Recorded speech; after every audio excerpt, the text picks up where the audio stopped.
Olá pessoal, tudo bem com vocês? Como é que todos estão? Espero que todos estejam bem, tá?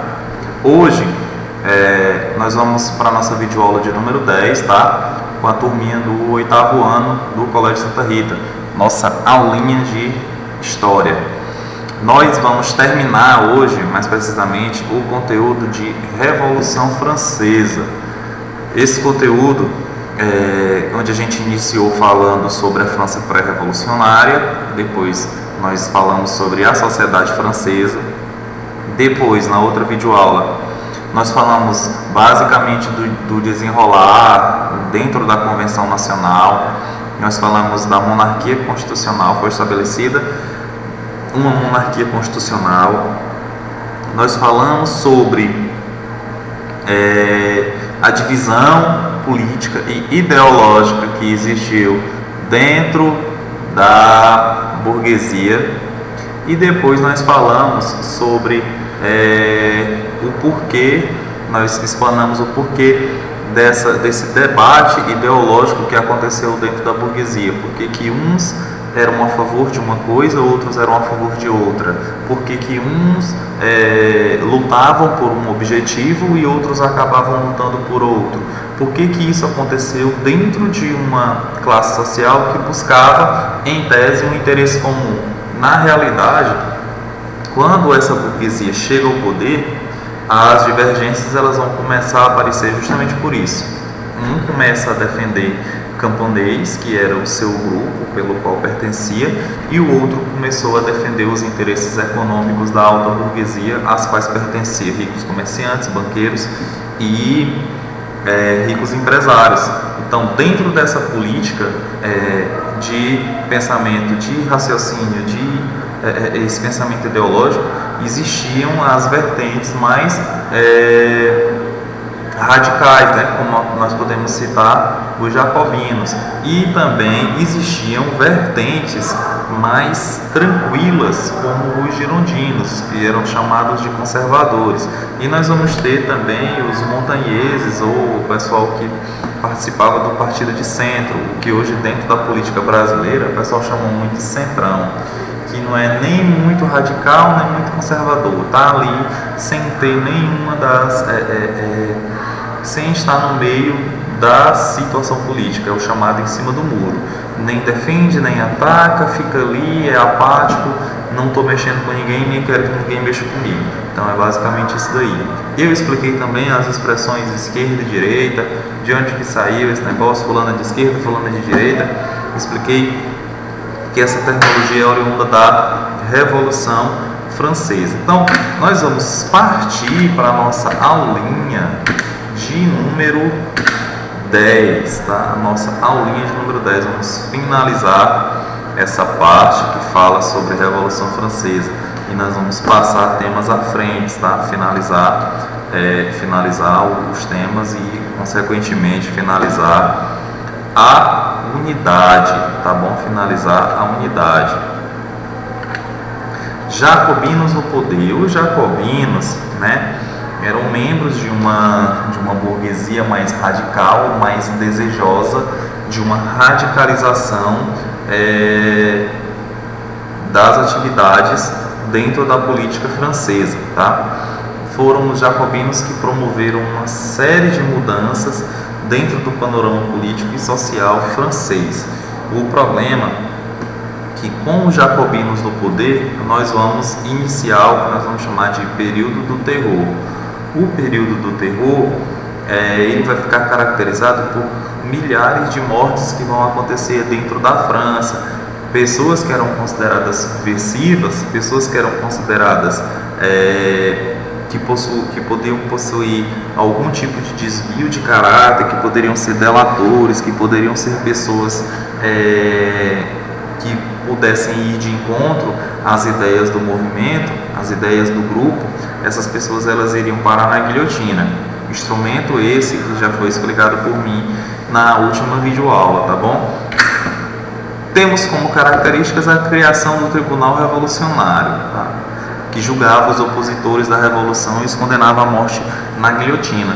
essa convenção, esse tribunal revolucionário, ele foi tão revolucionário que ele mandou para a guilhotina pessoas que eram inclusive membros dos jacobinos. Nós vamos ter como, por exemplo, o Danton, né? O Danton e o Ebert. Por exemplo, o Danton e o Ebert, eles eram membros jacobinos, né? Eles eram do grupo jacobino, eram radicais e eram amigos íntimos de Robespierre. Na aula passada eu mostrei para vocês, né, as fotinhas deles, Marat, Danton e Robespierre. Robespierre, ele era o mais radical de todos, tá? Ele era radical que já estava ficando perturbado, já estava ficando doido. E o Marat, que nós vamos já falar nele, foi o que foi assassinado. Ele era um jornalista que espalhava panfletos pela cidade de Paris inteira denunciando os abusos que o rei cometia, tá? E aí, só para terminar de falar desse pessoal, do Danton, por exemplo, o Danton foi morto na guilhotina, e quem mandou o Danton para a guilhotina foi Robespierre, amigo dele. Porque chegou um determinado momento que membros do próprio grupo começaram a raciocinar, começaram a pensar: rapaz, é o seguinte, a gente já está matando gente demais, não já está na hora da gente parar, não, dar uma amenizada não. E aí o Robespierre começou a pensar: não, esse pessoal aí já está começando a ficar, já está diminuindo, né, vamos dizer assim, querendo se sair, né? Esse pessoal aí, eles estão querendo tirar o deles da reta porque eles são contra o movimento. Essas pessoas aí são consideradas traidoras. E aí foi o que o Robespierre fez: mandou o grande amigo dele, que era Danton, para a guilhotina, e ele foi morto na guilhotina. No final das contas, o próprio Robespierre também foi morto na guilhotina. Robespierre, quando o movimento dos jacobinos, a radicalização promovida por eles, o período do terror estava quase chegando no final, o Robespierre levou um tiro no queixo, levou um tiro na mandíbula dentro da prefeitura de Paris, mas só que ele não morreu. E aí depois ele foi preso, né? Passou um bom tempo preso, e em seguida foi para a guilhotina, né? Os girondinos o mandaram para a guilhotina. Ele foi uma das últimas pessoas mortas na guilhotina, né? Milhares de cabeças rolaram naquele tempo ali, naquele período. Criação do ensino público e gratuito, que foi uma das situações mais colocadas por eles naquela época. Adivinha por quê? Porque apenas as pessoas de renda tinham esse direito de ter um ensino público bom e de graça. E aí, dessa forma, o que foi que eles fizeram? Eles resolveram expandir, eles resolveram criar uma educação de qualidade para todo mundo, para todas as pessoas, tá bom? A abolição da escravidão nas colônias. Uma colônia francesa que vai receber de bom tamanho, assim, de bom grado, essa abolição vai ser o Haiti. O Haiti aqui na América Central. O Haiti era a colônia da França. 87% da população que vivia no Haiti era pertencente a escravos, eram escravos. Então, quando a França, os jacobinos, promovem a abolição da escravidão, salvo engano, no ano de 1794, lá na França, o Haiti é atingido. E aí a população haitiana resolve, né? Muitos foram embora, muitos abandonaram os locais, as plantações de cana que lá moravam, por conta disso aí. Em 1804, Napoleão, quando assume o poder em 1799, ele mete uma caneta lá, ele assina um documento restaurando, ou seja, recolocando a escravidão dentro das colônias da França. O Haiti vai ser atingido. Depois nós vamos estudar a independência do Haiti. Quando a gente for ver a independência do Haiti, a gente vai entender que os haitianos que estavam, os negros lá do Haiti, que já estavam livres, tiveram que voltar para as fazendas de cana-de-açúcar, que depois a gente vai ver os motivos que levou às lutas pela independência, e a França ficou independente, o Haiti ficou independente no ano de 1804, tá? Foi o segundo país da América a ficar independente, o primeiro país a ficar independente, onde isso aí foi promovido por nações, ou foi promovido um movimento unicamente promovido por escravos, por negros, tá bom? O tabelamento dos preços era algo que atingia bastante, exclusivamente quem era pobre, porque devido à inflação, devido aos gastos promovidos pelo rei, os preços eles variavam muito. Insumos básicos acabavam aumentando muito. Um insumo básico, um arroz, um feijão, um trigo, um cereal, e aí os preços eles ficaram tabelados, favorecendo boa parte dos camponeses, tá? E o sufrágio universal masculino, que era uma das coisas que mais se buscava dentro da França. Tu imagina receber, a notícia de que a partir de agora tu vai poder votar e ser votado, né? Isso era algo onde se buscava dentro da França, porque uma assembleia constituinte, um parlamento que possuía 500 pessoas, e dessas 500 pessoas todo mundo ser representante da elite, todas aquelas pessoas que lá estão, ou são empresários, ou são banqueiros, ou são ricos comerciantes, ou são pessoas ligadas à camada de quem tem dinheiro.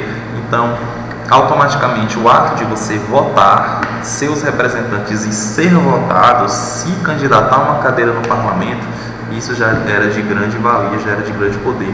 Por isso que dentro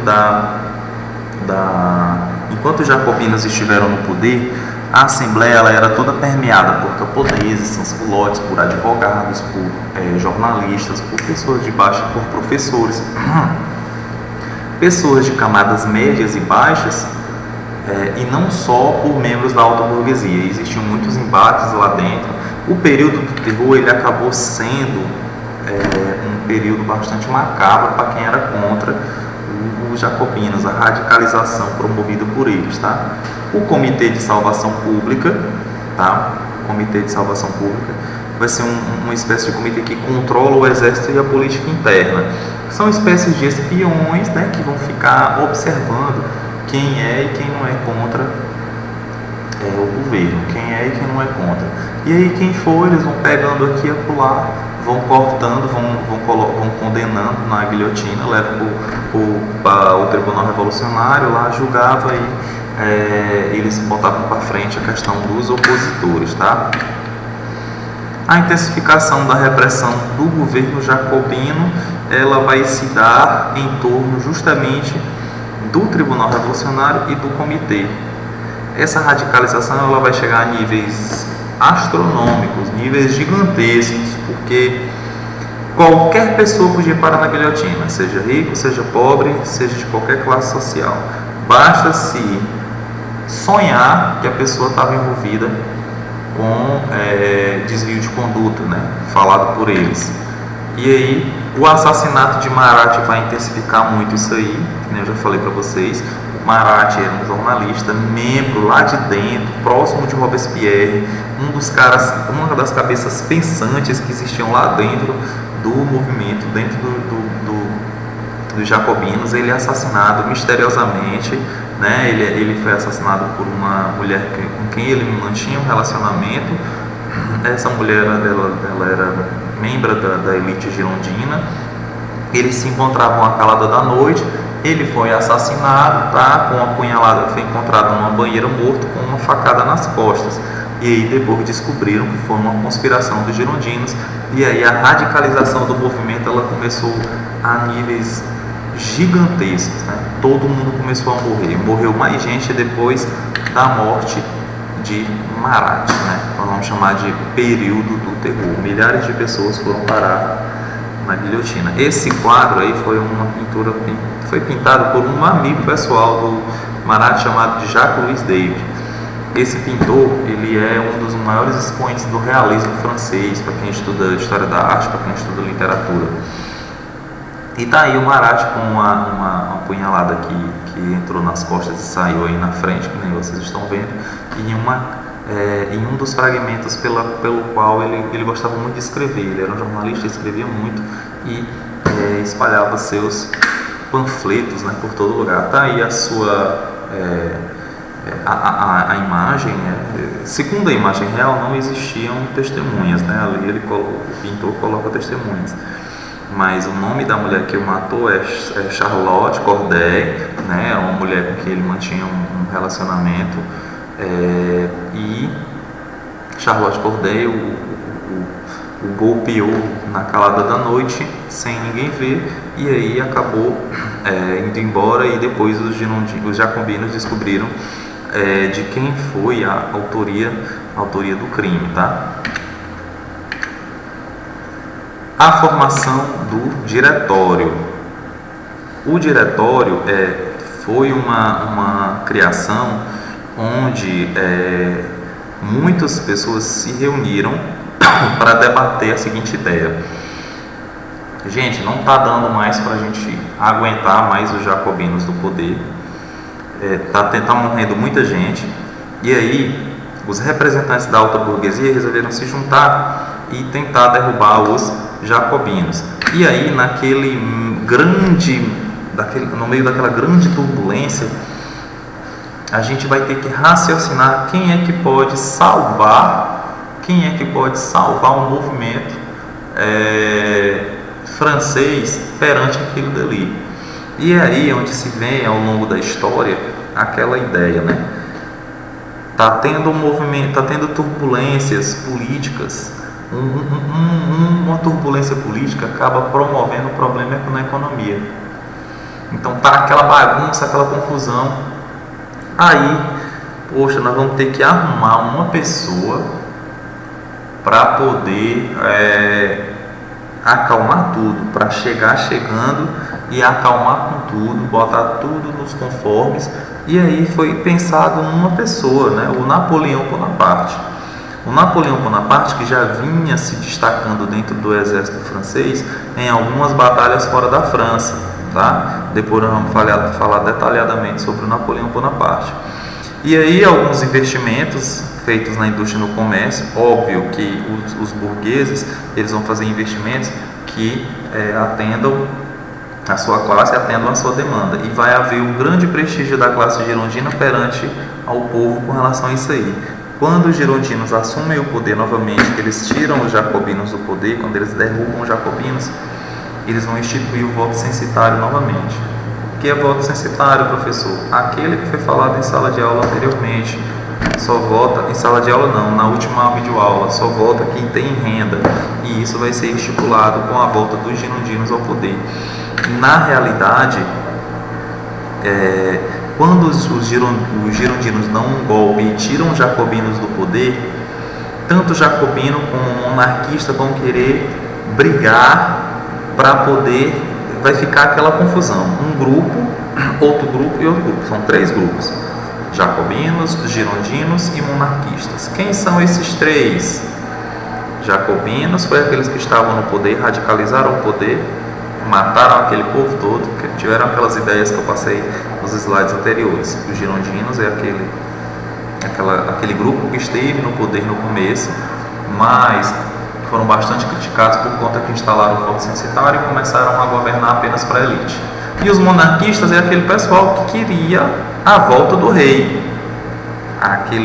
O rei não ia voltar, o Luís XVI, porque o Luís XVI foi morto, né, na guilhotina, mas a família dele deixou descendentes, ele deixou primos, ou seja, a volta da monarquia. Então houve uma grande confusão, uma grande briga, a França estava mergulhada num caos. E é aí onde os girondinos pegam e pensam na seguinte forma: amiguinho, vamos pegar uma pessoa aí, vamos pegar um cidadão, vamos pegar um cara aí que se destacou militarmente, um cara astuto, e vamos colocar no poder.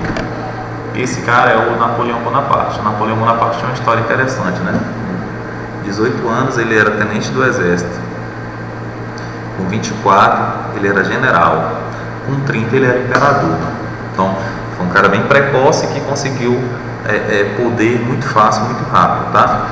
E aí Graco Babeuf, né, ele cria a conspiração dos iguais, tentando acalmar a situação dentro da França, criando a questão da propriedade privada e a igualdade social para ficar todo mundo no mesmo patamar, mas não deu certo. As inúmeras turbulências dentro do governo continuaram, até que Napoleão Bonaparte, junto com a alta burguesia, com os girondinos, presta atenção, os girondinos, a alta burguesia pega, se junta, vamos colocar um cara que saiba controlar essa bagunça. Pegaram, apoiaram e colocaram o Napoleão no poder. Colocaram um tirano, né? Que depois Napoleão vai mostrar as suas garras direitinho, a gente vai até falar sobre isso. Colocaram Napoleão no poder. E aí ele deu um golpe chamado de golpe do 18 Brumário. Brumário é o mês das brumas, naquela região, na França ali, Bélgica, é o mês que neva, né? Então, 18º mês que neva, o golpe é chamado de 18 Brumário, justamente por causa disso daí, tá bom? E aí inicia a era napoleônica, né? Que vai de 1799 até 1815, 1814, 1815, tá? A gente vai ficando por aqui. Na próxima aula, tá? Eu quero que vocês respondam o exercício dos temas 1 e do tema 2, tá? Do livro de vocês, para que a gente faça a correção, tá bom? Um abraço, tá? Um cheiro bem forte. Daqui a pouco a gente está voltando à nossa normalidade dentro da sala de aula, tá bom? Fiquem com Deus, um abraço e até mais.